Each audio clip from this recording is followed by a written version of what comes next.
Welcome, good afternoon to ILF, International Lithuanian Federation, www.iamlietuva.com interview series. Today, we sit with Stephanie Olson and Leora Rakin. Thank you so much, ladies, for agreeing to interview on our program. Thank you. Thank you for having us. If you could share a little bit, today we'll be discussing David Labkovski and his paintings, the Young Vilna art movement, and the wonderful educational program these two ladies have begun to educate the youth about this, not only David's paintings, but the movement itself. So David Labkovski, my great uncle, was born in Russia and went to live in Lithuania in Vilna when he was 2 years old. And he had these intense blue eyes, and he'd look at someone, just look at them for a few seconds, and he'd be able to draw you in perfect detail, but not only your physical characteristics, but your emotions, what you were thinking, what you were feeling. And you couldn't hide your emotions from him. It was almost like more accurate than a camera. And he grew up in Vilna between 1908 and 1932. And he walked around with like a paintbrush and a pencil. He wanted to sketch everything. He wanted to draw everything. He wasn't the smartest student academically, and as a result, his parents hired this woman, Rivka Spector, who later became his wife, and she tutored him and helped him pass from one grade to the next. But his passion was art and drawing and sketching. And he would draw the scenes of Vilna and what life was like, and portraits and sketches. And in 1922, he actually participated in the first exhibition of Jewish artists in Poland. And his dream in life was to pursue his career as an artist. And he went to live in Moscow, and he became a set designer. He worked as a stage and set designer for the Shalom, what is it called? The Michael State Moscow Jewish Theater. But he dreamed of really becoming a professional artist. And so he applied to the Art Academy in Leningrad. And he was one out of 500 applicants that were accepted into the Art Academy at Leningrad, one of the most prestigious art schools at the time. And finally, his dream has come true, and he's living life as an artist. And then what happens? It's 1932, 1934. He's actually taken out of the school, and he's forced to enlist in the army. And then there's this sidebar issue happening, and his brother is accused of being anti-Soviet, anti-Stalin. And his brother is sentenced to 10 years in Siberia. And as a result of just this familial association, even though David Labkovski has nothing to do with any of this, he is taken out of the army, and he is sentenced to Siberia. And he spends about 8 months in the Lubyanka jail in Moscow. And then he is sentenced to Siberia sentenced for 3 years, but he landed up staying there longer. Now, if you see a picture of David, you know that he wasn't the most physically robust, athletic man. And Siberia and the entire Siberian prison system was based on physical, hard labor, cutting down trees, mining, coal.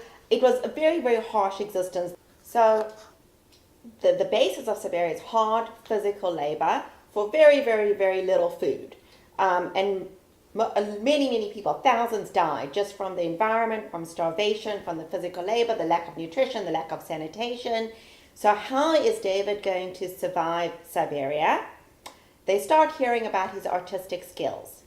And in exchange for a piece of bread, a potato peel, he starts sketching the prison wardens, doing portraits. He starts making pictures for the other prisoners. And he becomes the prison sketch and tattoo artist. And it's this means that he doesn't have to be outside. He's actually allowed to be inside. that allows him to survive Siberia and prison in Siberia.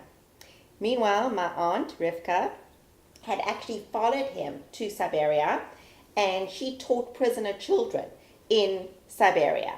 After the war ends in 1945, and Rivka's whole family had lived in Vilna, Lithuania. And in 46, they're allowed to return to Vilna. Rivka's totally allowed.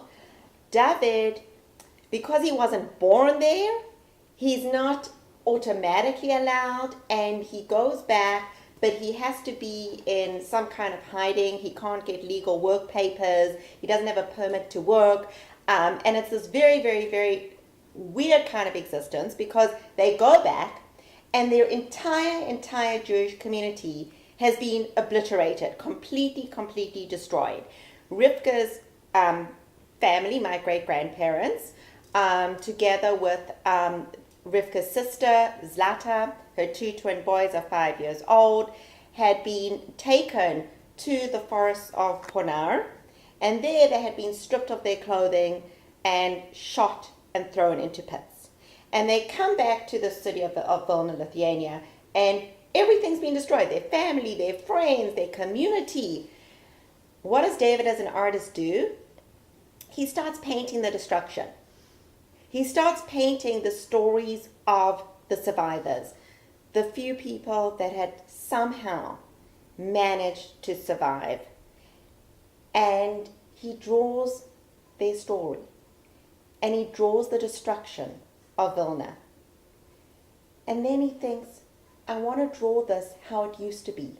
I want to draw the marketplaces. I want to paint the expressions of the peddlers, of the rabbis, of the average person going about their business, talking to people, sitting next to them, a mother and a child. He just wanted to draw it. And he captures this life that used to be, this vibrant community, this Jewish community that existed. He captures it with his papers, with his pencils, with his paintbrushes. And Rivka and David lived in Vilna, Lithuania from 1946 to 1958. And it was a very, very harsh kind of environment, in the sense that everybody was so scared of everyone else reporting them, or saying a joke and being misinterpreted, and people were so scared of the secret police and being punished again, that it was a very isolating existence for them. And in 1958, they were finally given permission to go and live in Israel. And in 1959, David had his first exhibition, his first art exhibition, and he displays all this work of this life that used to be, the stories and the images from the Holocaust. And artistically, it's incredibly well received, acclaimed. But the audience at that point in time, in 1959, did not want to see images of the horrors of the Holocaust. People wanted to move on, forget for a while, move on, build a new life. And David and Rivka were absolutely devastated that this was the reaction. They'd gone through so much documenting this past, and the world at that time was not ready to receive it and to see it and to discuss it. And so they decided that they were not going to sell his art. And they hoped that one day a generation would come along that would be sufficiently able to appreciate both the art and the enormity of the destruction and the loss. Thank you so much for sharing that. On that note, perhaps we could share a little about the paintings besides both of you. Maybe we begin with the one behind you. So this is one of my favorite images. It's the Vilna marketplace, the Vilna synagogue, the great synagogue in Vilna. And you can see that it occupies a very prominent position within the piece, both because it was the central part and the central area for the community, but Vilna was known as the Jerusalem of Lithuania. It was the epicenter of the Jewish world. The greatest learners, the greatest thinkers, the writers. This is where it was happening in Vilna. And David was a member of an organization called Young Vilna. And this was a group of artists and writers and poets. And they would creatively inspire each other and write about life during that time. And if you look at the detail, there's so much detail in this picture, both from the people, their level of stoopness, how they carry themselves, sort of the heaviness of the baggage. It's not it's vibrant, but there's a sense of impending possible doom coming about. It's not a carefree, necessary, easy kind of living. You can see this man, he's carrying a heavy load. He's pushing a cart. They're cobblestones. It really takes you back to a period in time before modernization, before transportation, and it very much captures that particular period in time. And he painted these after, when he was already in Israel. So he paints it with the knowledge of what happened. So it's like his hindsight shows us a foreshadowing. There are lines and it's slightly off, slightly disturbing to look at. What I first noticed when looking at it is the brightness of the doorway, and then in front of that you see the man with the very heavy burden, almost like it's a dichotomy in itself, the light and the heaviness. Like you said, so interestingly, that it's painted many years after it occurs so that he has the full knowledge of everything that happened. It's brilliant. Would you mind sharing a little bit of the pieces on this side? So we've categorized his artwork into kind of periods of time. So you have like what we were looking at from life before the Holocaust, and this is from his experiences in Siberia. And what we've discovered is that they are almost exclusively self-portraiture, like this. And you can see, as Leora had talked about, his bright blue eyes, that's how he has painted himself, but in this surrounding of obvious cold and extremes. In a lot of them you see food buckets where and that what it took to survive, food, clothing, the things that get stripped away and were stripped away in Siberia, the mood, the colors. It strikes me most, I think, because the hollowness of the eyes. Mm-hmm. It just seems void of any hope almost. And I think that was one of the objectives of the Siberian prison system and of the Gulag system, was to dehumanize people. It wasn't about, it was just about trying to survive, and every day was about trying to survive.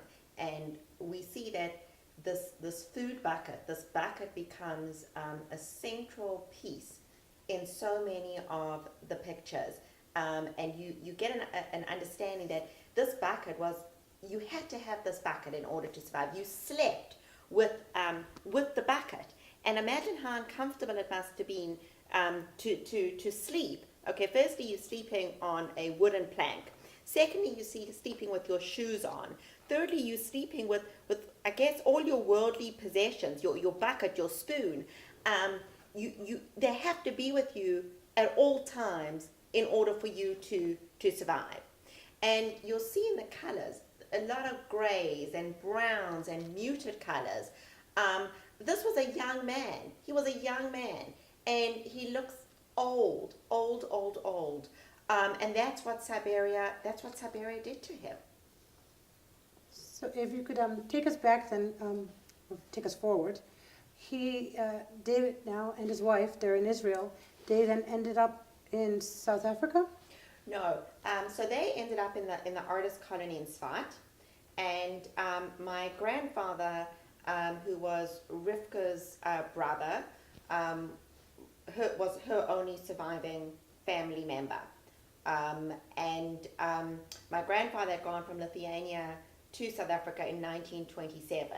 In fact, in the early 1900s, about 40,000 Jews left Lithuania, went to live in South Africa, and essentially established like a Lithuanian colony with all the same customs and foods and traditions. They had that in South Africa. So my grandfather, in 1942, they stopped getting any correspondence from their family in Vilna. And 80% of South Africans could trace their roots to Lithuania. And so most people in South Africa, just after the war, had a direct family member living in Lithuania. And by 1942, they knew that their family members had been killed. And it was actually only several years after the war that my grandfather found out that Rivka was still alive, that Rivka and David were alive. And of course, they lived in Lithuania. They weren't actually allowed to speak with them on the telephone. They had one telephone call in like 30 years because the countries, didn't support each other. And then finally he got to see her in 1959 when they went to Israel, when they went to visit them in Israel. So now, the artwork. There's two projects to help share with the world, especially with Lithuanians, a little of David's work. There's an art show that's being shown in galleries as well as an educational program. So perhaps we should begin with the gallery exhibition. Okay, so the gallery exhibition and the schools have some commonalities. We have taken the original artwork and put them onto the canvas copies so that in the schools and in galleries there's not as much danger of damage and all that, but in the schools the students can actually touch and work and hold them close and really work with the images. And then but they also can go to a gallery as an independent exhibit that members of the community can come in and see, and the story progresses. So they see the world that was, they see his time in Siberia, they see what happened when he returned to Vilna. The buildings are in disrepair and destroyed. There are no more community members within the pictures. The pictures that there are in the Jewish community are the one back there where they're in the ghetto with the stars and markings that the Nazi regime enforced. And then they see what happened when he felt a renewed sense of hope in Israel with other images, happier images, forests, flowers. So in the exhibit there, the history is explained to them, and they can see the art in those groupings together. And in the school groups, it's basically the same idea, but the students are the ones who are curating. So they're given a curator handbook. In it, there are documents that are primary sources, newspaper articles from the time that, let's say, for example, when the Nazis came in, the regulations about wearing a star, the rules being put into a ghetto, of those things, the actual document is in so that students can see that, as well as they can see photographs of Vilna before to his paintings before, so that they can see he was really documenting what was. It was not just from his imagination. These places existed and exist. The Great Synagogue is a prime example of that. And that when they look at Siberia, they can see pictures of Siberia, and he represented the horrors and atrocities that were committed there. So they understand his work is also a primary source of his recollections. And then they also are a commemoration when he is telling what happened to the people who were left in Lithuania when the Germans came in. Could you share a little of where the educational program has been and your plans for the future, where you will be? Right, so originally it was piloted at a Jewish day school in Los Angeles. Right now, it's being piloted again in a public 8th grade. And this school is a bilingual school, so the students are learning this material in English and presenting it in English and in Spanish. So it will reach an audience that really had no knowledge of the Holocaust, of Siberia, of Stalin, of Lithuania. So it's really opening a window into the world that they did not know about before, that they are now becoming people who can bear witness to history, which was David Labkovski's dream, that people would understand what happened and take that responsibility moving forward of, especially for students, of recognizing their responsibility in a democracy, recognizing their responsibility in the world around them, and learning through his art human behavior, what human behavior can be. It's important, especially for the youth. Yes. So, important work that you're doing. And where will you be with the program? Right now, it's only in California. Would you like to be in other communities across the globe? Is that your vision for the Our project? vision is to take the project, yes, National and international. We'd like to be in probably 30 to 40 schools within the next 3 to 5 years. Public schools, private schools, charter schools, middle schools, high schools. We'd like to see a college component. It's really a unique project that combines so many different disciplines. Yes, it involves the art. Yes, it involves history. It involves creative writing. It involves curatorship. There are very few projects, learning-based projects, that will give a student this kind of unique opportunity to combine all these areas, to physically engage in the artwork, that they become the curators. And I've always believed that the best way to learn something is to teach. So we are giving these students the opportunities to become the future educators, to become the storytellers, to engage others, to engage their community, and to share the story of David Labkovski and, of course, his artwork. because ultimately the students put together their own exhibit of his artwork with text panels of information that they have written themselves about each of the sections of his story. So the students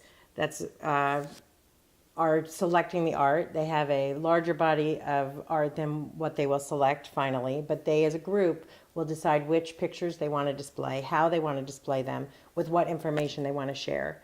So they really do, and then they will tour their families and the community through the exhibit, so they really become both curator and docent in this integrated approach. It's a wonderful idea. I think it really, it takes them from being purely a spectator to being involved and engrossed. Yeah. It's critical, I think. And we want them involved. We want them to understand both the historical importance and the importance that they have in telling the story and for sharing it forward. Our other objective is for the original artwork to travel to museums, and then the option of the images, the canvas images, to be able to be displayed on college campuses and other institutions. May 3rd, we will be at Chapman University in Orange County, and I will be presenting the keynote speech for Yom HaShoah, Holocaust Remembrance Day. And a movie has been produced, a 6-minute documentary on the life and art of David Labkovski, and we're hoping to extend this movie to a 30-minute movie now. We'll be looking forward to it. And we'll be very happy to share that on our website, www.amlietuva.com. Could you please share for our viewers your contact information so that if you're interested in either having the gallery exhibition or both the educational component visit your community, whether you are an expat community or in Lithuania proper, please give us the information so that they may contact you. We have a Facebook page. We're a nonprofit, and our Facebook page is David Labkovski Project. So you will see there different images, different exhibitions that we have planned, and upcoming lectures and events. I'd also like to share our Gmail, iamlithuania@gmail.com. If you have any questions or would like more information, please feel free to write us as well. Thank you. Thank you both, Stephanie and Leora. It's such a privilege, truly an honor to be here in the presence of this great art, to learn about David Labkovski, the young Vilna art movement, life before the Second World War and afterward. Thank you. It's been a true privilege, and I hope that we will have the opportunity to share your project as it grows and expands to other cities around the globe. Thank you. Thank you.